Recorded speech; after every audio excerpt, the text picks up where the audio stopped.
E.T. the Extraterrestrial, based on the film written by Melissa Matheson and directed by Steven Spielberg, illustrated by Kim Smith.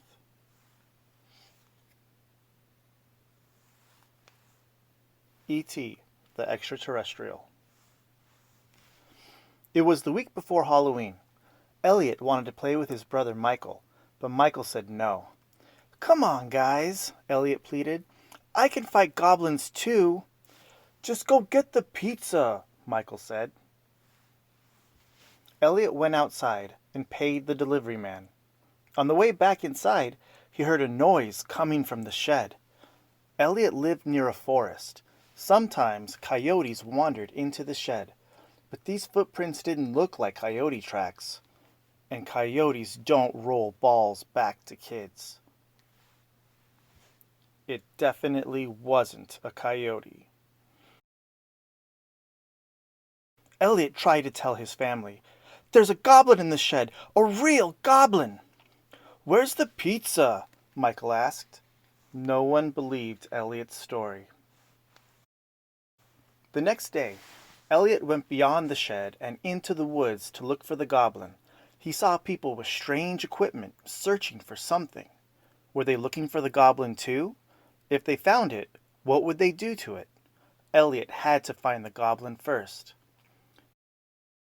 That night, after everyone was asleep, Elliot left a trail of candy from the shed into the house, up the stairs, and into his room.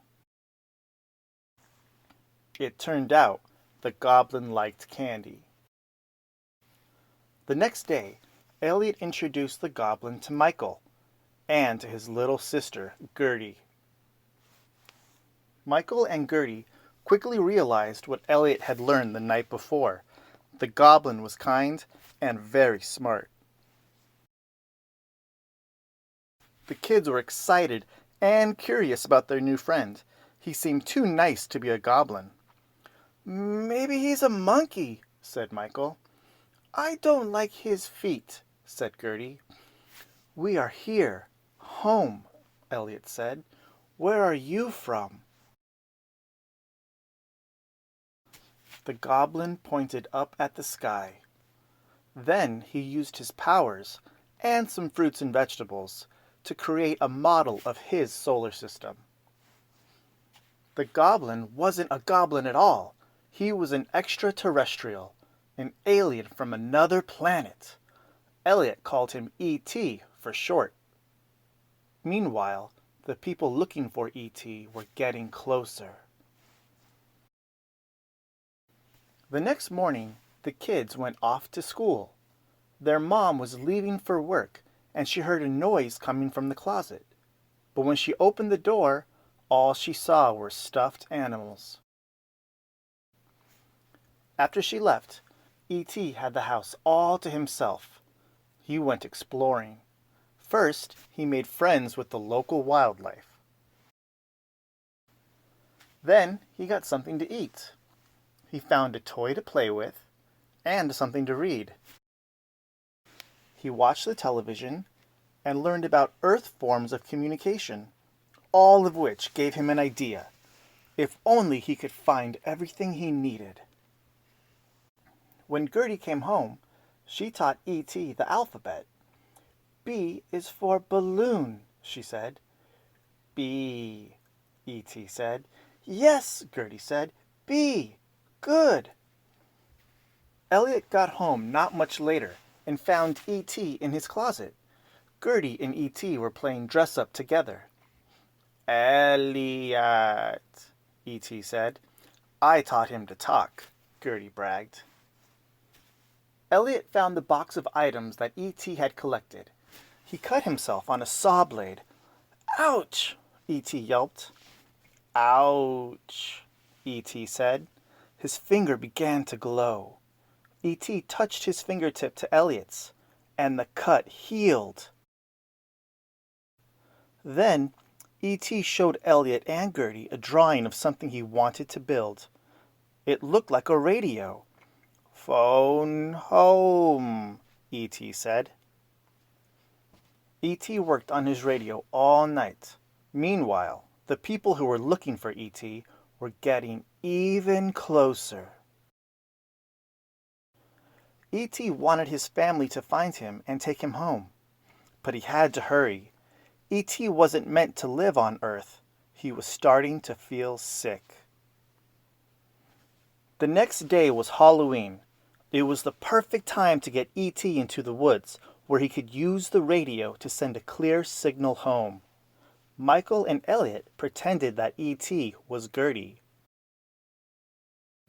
Off they went, into the streets in broad daylight. No one suspected a thing. Some of the costumes made E.T. think of home. Away from other trick-or-treaters, Elliot and E.T. got on Elliot's bike and headed into the woods. When the ride got too bumpy, E.T. took over. Together they rose off the ground and soared through the sky. They landed in a clearing and assembled the radio. E.T. pointed it toward the sky, and they sat down to wait. Elliot woke up cold the next morning. He and E.T. had been in the woods all night. By the time they got home, the people who were searching for E.T. were at Elliot's house. They were scientists, and they wanted to learn about E.T. They put him in a box to bring him to their lab. As Elliot was saying goodbye, E.T.'s chest started to glow. "E.T. phone home," E.T. said. "Does this mean they're coming?" asked Elliot. "Yes," said E.T. Elliot knew this was his last chance to help E.T. While the scientists were busy packing up their equipment, Elliot and Michael snuck E.T. out of the house. Michael's friends brought their bikes, and they all raced to the woods. The scientists chased them. To escape, E.T. used his powers again, and all the boys soared up into the sky. When they reached the forest, a giant spaceship was landing. Elliot was sad that his friend had to go. E.T. was sad too. The tip of E.T.'s finger lit up, and he touched Elliot's forehead. "I'll be right here," said E.T. Elliot knew he would always remember their extraordinary friendship.